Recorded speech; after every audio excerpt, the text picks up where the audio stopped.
So are men and women really all that different? Not really, as per some links I'm going to throw in the description. A lot of the differences that we perceive between men and women are culturally induced rather than innately a difference. You're not born being a certain way as per gender, you're taught how to act as per your gender. Um, and there have been studies that back me up, but the problem is with studies as in the are girls and boys' brains or are men and women's brains really different video, it's really hard to tell because scientists tend to have their basis too. It's really hard to, because it's so learned. Boys and girls are so different.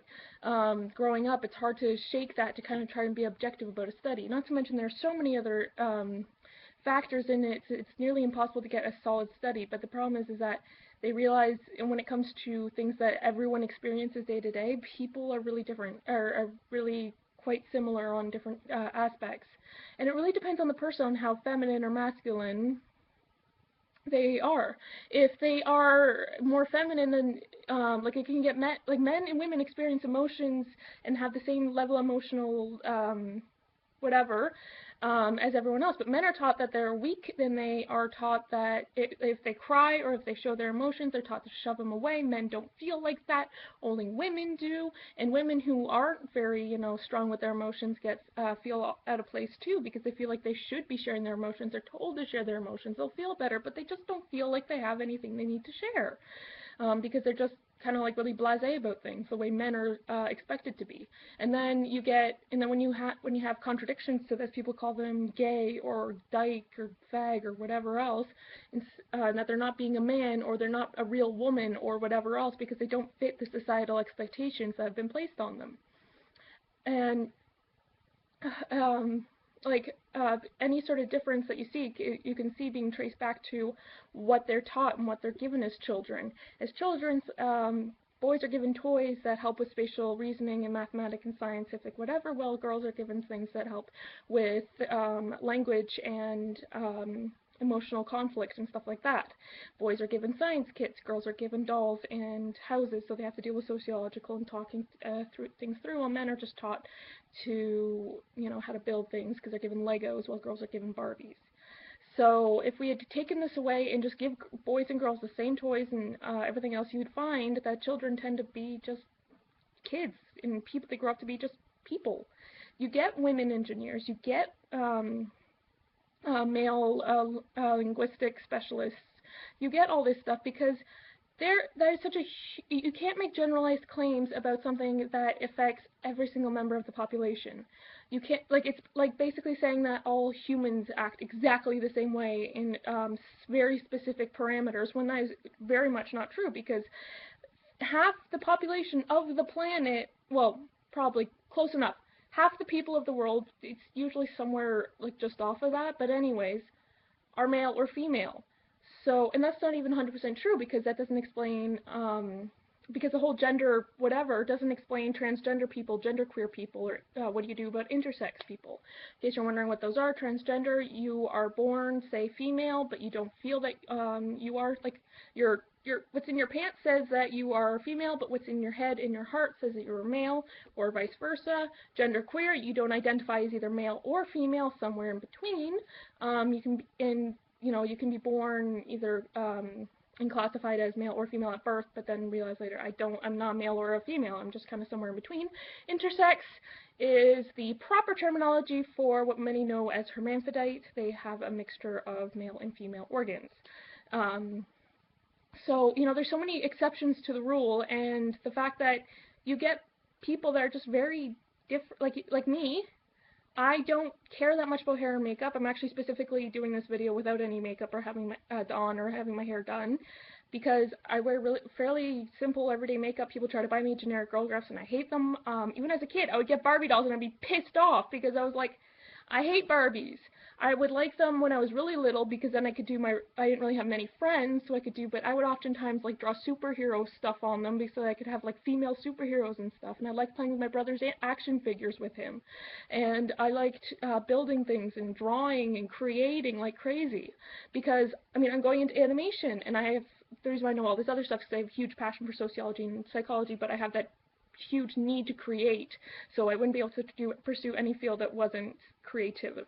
So like a lot of things that I do and say and act goes like, oh, well, those are typical male characteristics, but then I do also have the typical female characteristics, and I'm in a nice position. Like people say, oh, guys don't talk about their emotions ever, and all this other stuff are oftentimes heterosexual and more often than not male, but I'm in a nice little situation where I'm a lesbian, so you know, guys like to hang out with me because like, well, first of all, like I said, I have a lot of male characteristics, so I tend to have more male friends because the whole, like, social kind of talking about other people that girls have been taught is the norm. It just doesn't apply for me. I just don't like it that much. So guys, since I'm a girl, so they're not worried about seeming weak in front of their guy friends, and since I'm a lesbian, so they know they don't have a chance with me, so they aren't, you know, trying to seem tougher, trying to impress me to try to get into my pants or whatever. They have confided in me where they haven't been able to confide in many other people on their emotional status and how they feel about things, and that they don't identify with a lot of this stuff. I'll also put a link in the description below for a trailer, page for a trailer of a movie talking about how men just end up with all these problems and these psychological problems, thinking that violence and anger, like have all this pent-up anger and frustration inside because they can't deal with their problems, because they're taught that if you can't just deal with things in a manly way, then you're weak and you're stupid and you can't do anything. They are taught to equate violence and rage and physical brutality with respect rather than, you know, anything else. So that's why you get so many cases of males being violent and very few cases of females being violent, because they're allowed to deal with their emotions in a healthy and safe way, whereas men aren't allowed to do that, and they're taught that they have to be tough and strong and violent. So you get these men with these they're just so angry because they don't know how to deal with the problems, and they're taught to hate themselves for having these problems in the first place. So if we take away all these stupid preconceptions on how men and women, boys and girls, etc., are supposed to act, are supposed to be, then if we take those all the way, we get the true potential of a human being. We stop telling Susie she has to do X, Y, and Z because she's a girl, and let her do whatever she herself finds interesting and whatever she wants to do. Same thing goes for Billy. You know, stop telling him he has to be tough. Stop telling him that he has to be good at math and science and shitty at art, and, you know, and let him do whatever he is good at. And take away all these stupid men and women are so fucking different when we aren't. We were just all human beings trying to get through life. The whole gender equality issue comes down to everyone being against each other. We have to strip away this us versus them, boys versus girls, straight versus gay, trans versus cis being you identify with the gender that you were born with, or you're assigned gender, rather. We just take away all that us versus them and hatred and preconceptions. I swear to God, we'll take huge strides in social and economic, scientific, psychological, etc., advances if we just stop telling people how they should act and let them act how they are innately going to, and telling them what they can and cannot do, and just let them do, because we have missed out on so many inventions and so many scientific breakthroughs because a woman came up with it before women had enough rights to be considered as intellectuals.